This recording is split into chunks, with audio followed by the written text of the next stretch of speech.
Could our front office have just made the biggest asset management mistake of the rebuild era? The last remaining piece of our championship puzzle just walked away for pocket change. And I'm about to expose why this $3.3 million disaster reveals everything wrong with our current strategy. Hey, Raptors Nation! Welcome back to Quick Court. Today we're diving into Chris Boucher's shocking departure and why this move might be the wake-up call our front office desperately needed. Are we witnessing smart rebuilding or complete asset mismanagement? Drop your thoughts below because this one's gonna sting. The Chris Boucher era in Toronto is officially over, and the details of his departure tell a story that should have every Raptors fan questioning our front office's decision-making process. The veteran forward has signed a one-year $3.3 million contract with the Boston Celtics, marking the end of his 8-season tenure with our franchise. Let's be crystal clear about what we've lost here. This isn't just any role player walking out the door. Boucher was the final remaining member of our 2019 championship squad, the last tangible connection to the greatest moment in franchise history. With Pascal Siakam traded to Indiana in January 2024, Boucher became the sole survivor from that historic team. What makes this departure even more painful? The price point.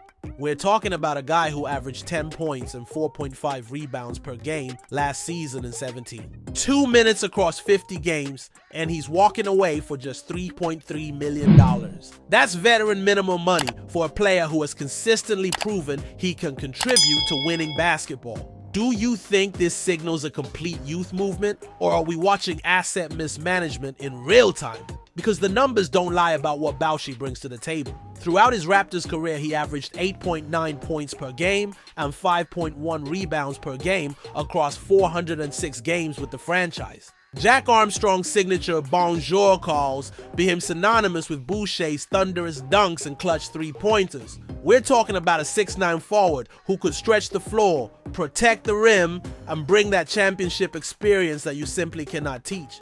Boston opened up a front court spot for Boucher by agreeing to trade Georges Niang to Utah, showing they specifically targeted him as a key piece for their rotation. Meanwhile, we're left wondering if we could have kept him for the same price we're now paying some of our younger, unproven players. Here's where it gets really interesting, and where I think our front office might have fumbled the bag. By replacing Niang's $8.2 million salary with Boucher's $3.3 million payout, Boston stands to save nearly $5 million in salary and millions more in luxury tax payouts. The Celtics are getting production and financial flexibility, exactly what championship caliber organizations do. What does this tell us about Toronto's direction and asset management strategy? Are we being too aggressive in our youth movement at the expense of proven contributors? The market clearly valued Boucher higher than we anticipated. This wasn't a case of him getting overpaid elsewhere.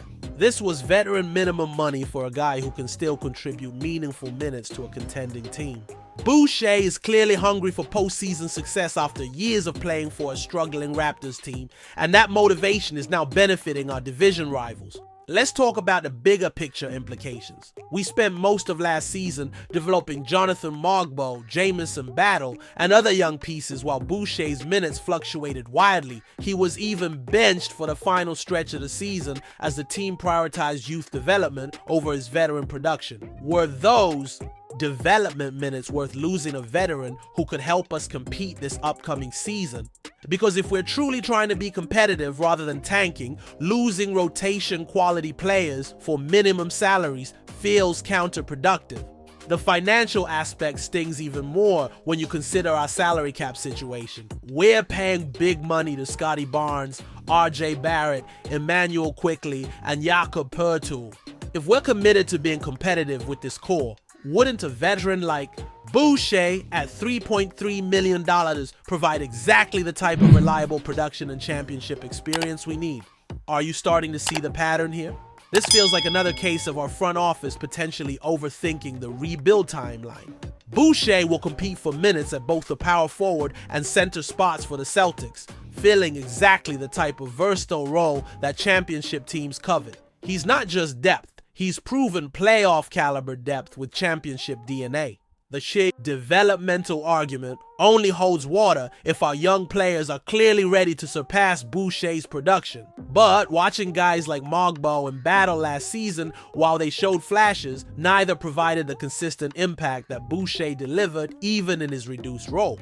What really bothers me about this situation is the missed opportunity for asset management. If we knew Boucher's market was only going to reach $3.3 million, why couldn't we have structured our roster to retain him? We're talking about less than what some teams spend on their 15th man, and we're letting proven championship experience walk to a division rival. This move by Boston shows exactly why they remain one of the league's elite organizations. They identified a need, targeted a specific player who fills that role, and made it happen at an incredibly team-friendly price. Meanwhile, we're left explaining to fans why we couldn't find room for our lost championship connection. Do you think this signals deeper issues with our front office's long-term planning, or am I overreacting to losing a role player? Let me know in the comments, because this decision is going to haunt us if Boucher contributes to another playoff run. The bottom line is this: Chris Boucher represented everything we claim to value as an organization. Championship experience, work ethic, versatility, and the ability to impact winning. Watching him sign with Boston for veteran minimum money while we hope unproven young players can fill his role feels like a strategic miscalculation. Raptors Nation deserves better asset management than this. We deserve front office decisions that maximize our competitive window rather than creating unnecessary roster holes. And most importantly, we deserve to keep our last championship connection in Toronto where he belonged.